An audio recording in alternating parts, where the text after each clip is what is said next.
Hi అండి, welcome back to our channel. అందరు అన్నం తిన్నారా? నేనైతే అన్నం తినేసి అంట్లోని కడిగేసి ఇంకా గోరంట్లాగా పెట్టుకుంటున్నాను చూడండి. ఆ తర్వాత వచ్చి మా ఇద్దరు పిల్లలకు గోరంట్లాగా పెట్టేసి నేను అన్నం తినిపించాండి. ఆ తర్వాత పడుకున్నారు ఇద్దరు మా పిల్లలు.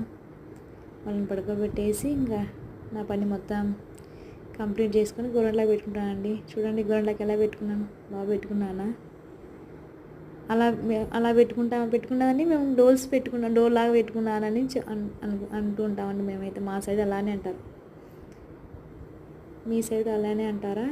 నాలాగా ఎవరైనా ఇలా పెట్టుకుంటే, డోల్స్ లాగా పెట్టుకుంటే కామెంట్ బాక్స్లో తప్పకుండా కామెంట్ చేయండి. ఓకేనా? చాలా మంచి అంటే కోన్ కంటే ఇది మంచిది కదా, వేడిని తగ్గిస్తుంది కదా గోరింటాకు అనేది. మొన్న సండే మా అమ్మ వాళ్ళ ఇంటికి వెళ్ళినప్పుడు తీసుకొచ్చుకున్నాను అండి. మా చెట్టుకుంటే కోసుకొచ్చుకున్నాను. ఇప్పుడు పెట్టుకున్నా. ప్లీజ్ అండి మన ఛానల్ సబ్స్క్రైబ్ చేసి సపోర్ట్ చేయండి.